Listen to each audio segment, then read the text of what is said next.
Hey guys, so the other week I was lucky enough to be able to take a master class with the national makeup artist for Charlotte Tilbury. Her name is Barry King. She was absolutely wonderful. And I hopped on just kind of, prepared to just kind of watch, listen along. And as soon as she started talking, I thought I need to do my makeup along with her because she was like just spewing tip after tip after tip. And I started to take notes really quickly, just really professional looking notes. I contacted them after the class and I said, I would really love to share some of the things that I was able to take notes on and some of the tips that I learned and thought were really, really useful. I would really like to share them with you guys and if it was okay with them. And they said that they thought it would be really wonderful. So that's what we're going to be doing today. And these were very, very interesting tips to me. I am not a makeup artist. I haven't taken a lot of master classes. Anything I pretty much have learned about makeup, I've learned either from, wonderful makeup artists at like counters or watching YouTube or just kind of playing, on my own face. So these tips I thought were really, really amazing, but I just want to emphasize here that I'm not a makeup artist. So these tips maybe are not like brand spanking new tips. I may not be like completely informing you and like completely blowing up your world. But for me, a lot of the information was like the first time I had heard it. So I thought maybe you guys could learn something too. Anyway, I also wanted to mention that there is going to be a giveaway. So for this masterclass, Charlotte Tilbury sent all the attendees just so much product, and a lot of the product I already had. So I put aside the things that I already had and made sure I did not open them. So just to give you some highlights, we have the Pillow Talk mascara and the the Rockin' Kohl eyeliner pencil set. That's in here. I have the airbrush bronzer in One Fair Light. I have the Pillow Talk Lip Secrets kit in here. I have Charlotte's Magic Skin Duo. This has the Magic Cream and the Magic Serum in here. We have the Magic Away Liquid Concealer, and that is in the shade, I believe, 3 Fair. And we also have the Bejeweled Eyes to Hypnotize. This is her latest 12-pan eyeshadow palette. And last but certainly not least, we have the Airbrush Flawless Setting Powder Party All Night, Stay All Day setting spray. So of course, the makeup artist started with skincare and how you need to prep your skin for the makeup and how your skin is the canvas for the makeup and it can make or break your makeup look. So I have prepped my skin with the serum that I've been using. I'm actually going to apply some of my Skin Fix moisturizer here. This is the Barrier Lipid Peptide Cream. And I'm just gonna squeeze out just a little bit because I have not put down any moisturizer yet, just serum and face oil. But I've been really loving this particular cream for my daytime cream because it is incredibly moisture locking and it does sit very, very nicely underneath makeup. So I'm just gonna go ahead and continue using this. And I mentioned this in my discoveries video when I talked about Skin Fix, is you need just the littlest amount of this lipid peptide cream when you put it on. It's like half of a pump. That is it, no more than that. The other thing that the makeup artist mentioned was, time can sometimes be a constraint for sure, but if you can, allow some time for your skincare to really penetrate, do its thing, kind of plump up your skin. She said, maybe just like 5 minutes, 5-10 minutes. Maybe if you want to prep your skin and then just kind of blow dry your hair or something and then come back and do your makeup, like that would be good timing. But just to let it sit for a little while, again, just to kind of let it do its thing. So I'm going to sit here for about 5 minutes. I'm going to let my Skin Fix cream just sort of do its thing, and then we'll come back and continue on with the makeup. All right, so I'm gonna go in with the Light Wonder. This is the Youth Boosting Perfect Skin Foundation. I have it in the shade 3 Fair, and like I said, she started the class and I really was not prepared for it to be so chock full of information. So when she was going over foundation, I have to admit, I was not paying that close attention, but I do remember her applying it with a brush. So I'm gonna go ahead and do that. But she did start at the center and she did sweep out. So that's what I'm gonna do. All right, foundation is on, and next, when it comes to concealer, we actually used the Magic Away concealer. That's the one like in a clicky pen with the sponge tip.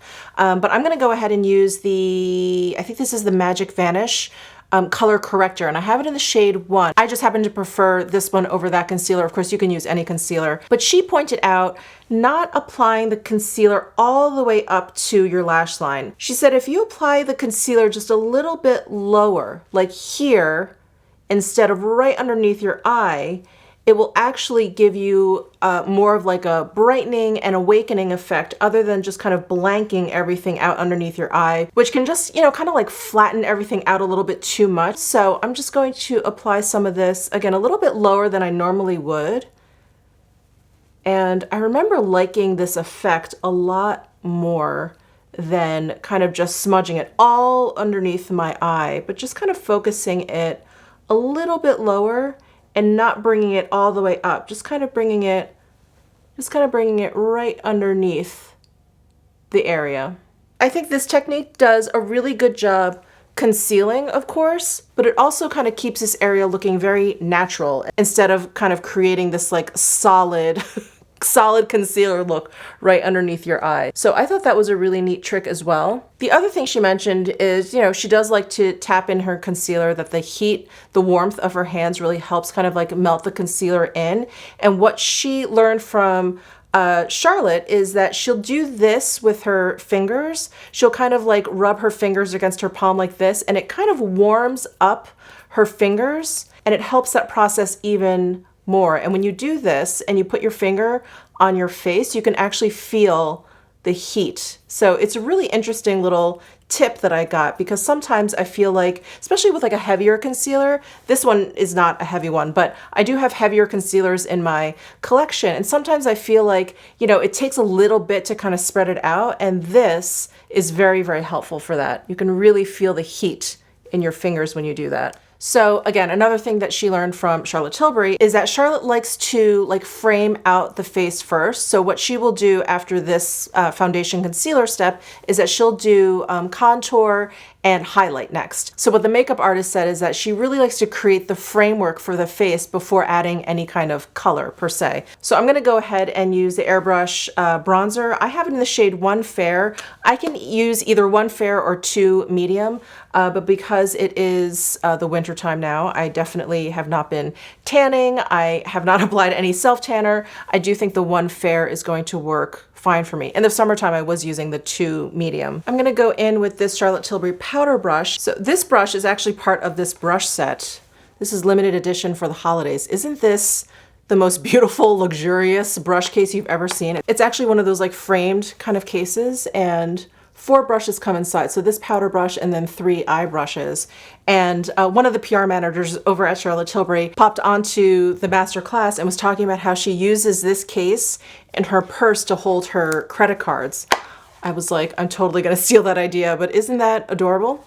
Anyway, I'm gonna go in with the powder brush and the bronzer and just start to apply where I normally would. Again, we're just adding that framework to the face. We're gonna contour out any areas we want to, you know, recede. Maybe just lightly brush it along the sides of my nose. And then I'm just gonna brush this powder brush off. We're gonna go in with highlighter and highlight the high points of our face. I'm gonna go in with the big Hollywood Superstar Glow highlight. And I'm just gonna brush it onto my cheekbones, maybe down the bridge of my nose a bit. She did the Cupid's bow of her lip. I don't personally like highlighting down there, but I'll do a little bit on my chin. So blush is one of the last things that Charlotte Tilbury likes to apply, blush and powder. So we're gonna skip those steps for now. I don't remember any eyebrow tips, so I'm just gonna go ahead and apply my trusty Tom Ford Fiber Brow Gel.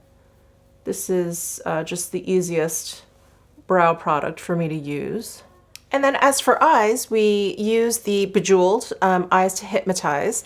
And we started with this color over here, the matte shade in the Happy Glow section here. And much like the face, we pretty much just kind of created a framework on our eyes. So definitely a deepening of the socket line crease area and then the outer corner.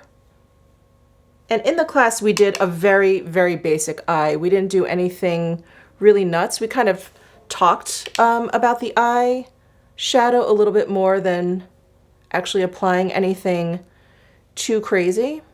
And then I took this, it's like a smudger brush. This is part of the set as well. I'm gonna go into the deeper shade here in the Seduce Glow. This is the shimmery shade all the way at the end. And I'm just going to apply this to my lash line and build it up. And one thing I'm just remembering that she mentioned, I didn't actually write this down, but I was kind of recalling it as I was doing my makeup, is that Charlotte Tilbury likes to make sure that whatever you kind of do at the top of your eyes, you should not mimic completely, but you should try and mimic a bit underneath your eyes. So I'm gonna go ahead and use the same smudger brush and go into that deep shimmer shade and just add this underneath my lash line here. So then they talked about creating like a little flick, and I hope I can do this justice because this definitely takes a little bit of practice. But the idea is to take black eyeliner, something that is smudgeable, and to create just the littlest bit of a flick. And what you want to do is basically extend like your lower lash line and kind of connect it to the end of your eyebrow. So just kind of create this line right here. And so I'm going to attempt to do that. Please don't judge.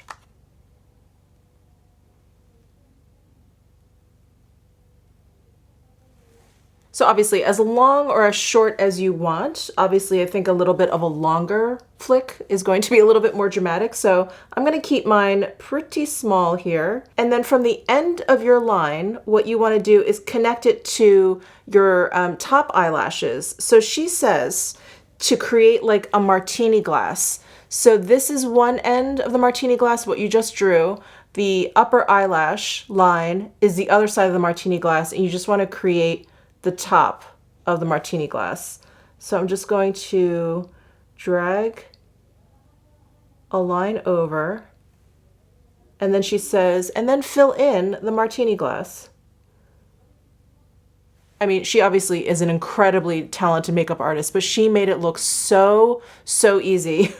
And then she just kind of lined the rest of the eye.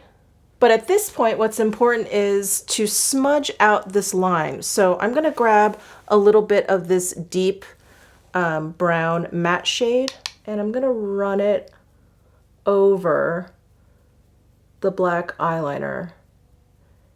And she talked about how Charlotte Tilbury likes to really kind of smudge out any harsh lines because it gives like automatically, it kind of gives like a filtered effect to everything. And if you leave any harsh lines like really harsh, sometimes they can be aging. And sometimes for me personally, like the harsher and like crisper a line, the more likely you're going to spot like little imperfections. So smudging everything out kind of creates like an instant filtered effect. So I thought that was pretty genius. So there's my little smudged out flick on that eye and nothing on this eye. So quite a bit of difference there when you add just that little bit. So I'm gonna go ahead and do the flick on this eye. Again, I'm just going to extend my lower lash line to my eyebrow, the end of my eyebrow. I'm gonna finish that martini glass, fill in the martini glass, and then line the rest of my eye here. And then use this brush to really smudge everything out. All right, that is it for the eyes. Obviously, I need quite a bit of practice creating that flick, but I really liked the whole, you know, I had heard this before, the lower lash line connection to the eyebrow. I had heard that tip before, but I really like her, her description of this shape kind of being like a martini glass and then kind of filling it in. That really kind of brought it home for me. So I thought those were some wonderful tips. I'm gonna go ahead and curl my eyelashes, and then we're gonna talk about that Pillow Talk mascara. So the Pillow Talk mascara has a really unique wand. It is flat. So on two sides of it, basically there are no bristles, and then when you flip it, there are some very short, like plastic bristles. So what you're meant to do is use the flat side, the side with no bristles, and really lay that down underneath your lashes, very close to the base. And you're not even supposed to bring it up. You're really supposed to just lay the product down right underneath at the base of the lashes. So I'm gonna do that. I'm just kind of holding the wand there, really getting some product underneath there. And then you're supposed to take the bristles and you're supposed to use the product that you just laid down and really drag that through the lashes.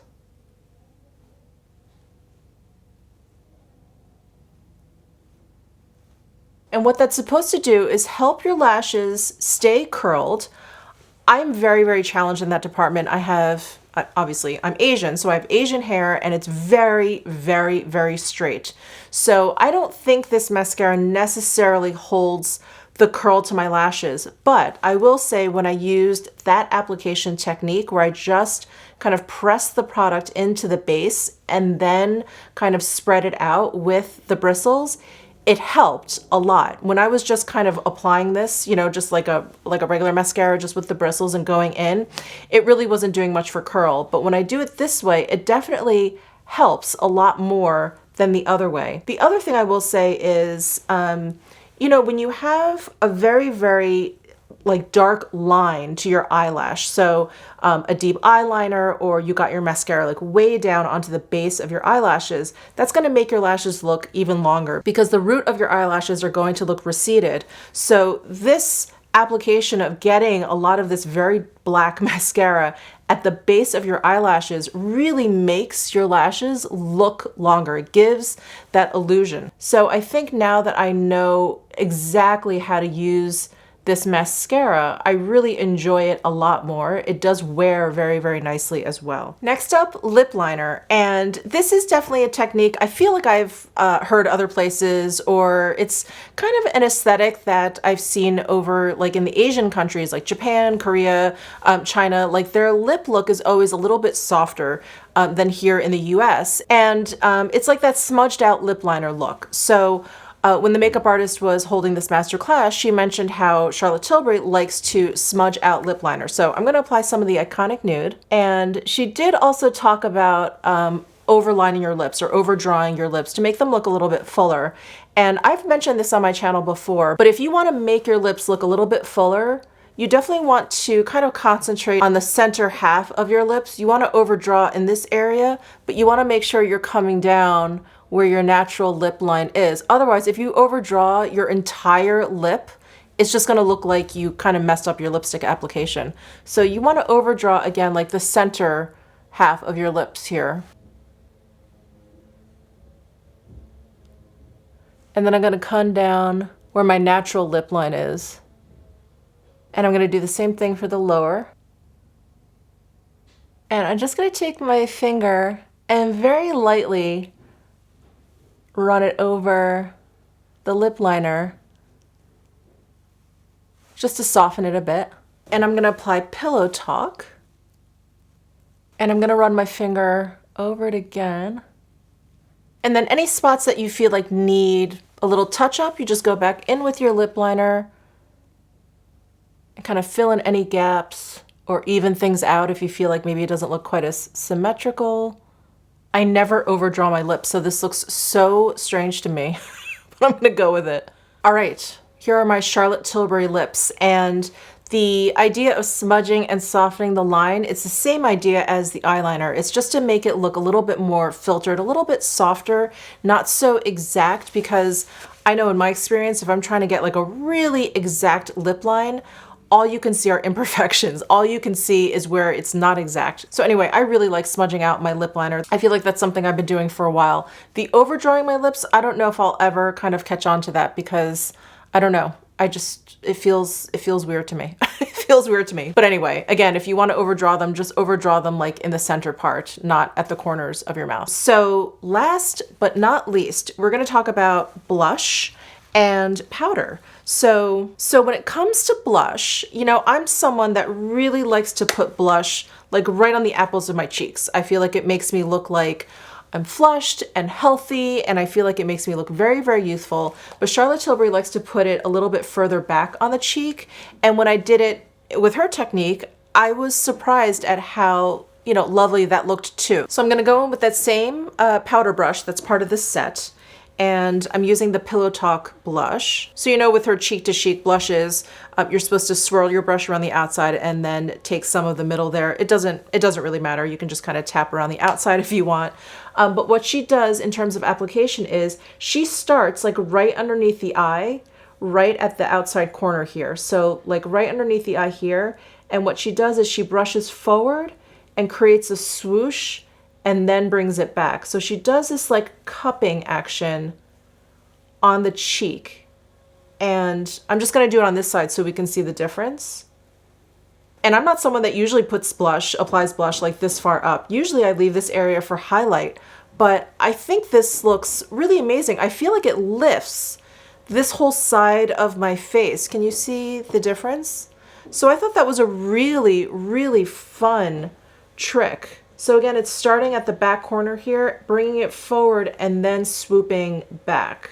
Just that slight alteration in where I place the blush, I mean, what a difference, because normally this is where I would pretty much focus my blush. And right now there really isn't that much blush in that area, but I like how like lifted this makes my cheek area look. So again, I'm gonna do the same thing on this side. And just blend out a little bit. So I thought that was a really, really neat blush application trick. I've really been enjoying it. I haven't been doing it every time, I just fall back into my habits, but I'm reminded again at how much I like the effect of it. So the last thing I want to mention is the powder. So we had gone through the entire look and, we were kind of wrapping up. And so I asked the question, I said, I noticed you didn't apply any powder. And the makeup artist was like, I didn't apply any powder. She's like, if you're comfortable doing it after you do your foundation or concealer, sure, you can do it then. She's like, but that's not a hard and fast rule. So she did mention that Charlotte Tilbury definitely applies the blush as a last step as well. So what she does is she'll stand basically at the entrance to the runway, and as the models come by, she'll basically pop powder on where they need it. So if they are looking extra special shiny, they'll just pop it there. So I have really, really dry skin, and when I look at my face right now, I feel like maybe the only place I need it is like maybe my forehead. In fact, I think that's highlight, and I think I went a little bit overboard with highlight and maybe just the tip of my nose. So again, I'm just gonna take the same powder brush and I'm just gonna like pop it where I need it. But I really liked the idea of using the powder very judiciously, really kind of looking at your face, seeing what's shiny and just applying it there, not sort of mindlessly just applying it as like a normal step, foundation, concealer, and then powder all over, but something more like, do I need it? Where do I need it? And I don't necessarily need to put it all over. So those are all the tips that I learned at the Charlotte Tilbury Masterclass. I hope you learned something. Like I mentioned, I'm not a makeup artist, so a lot of these tips were news to me. So I hope they helped you out a little bit. I am realizing I really need to work on my little flick. They're crooked. They don't look quite the same. So the masterclass was a ton of fun. Let me know if you have any questions down below in the comment section. Do not forget to check the description box on how to enter the giveaway. A bunch of stuff in there. Like I said, the eyeshadow palette, the magic serum, magic cream. We have a bronzer in there. So a lot of good stuff. And again, all the information is down in the description box. Give this video a thumbs up if you enjoyed it. Subscribe down below if you haven't already, and I'll see you in my next video.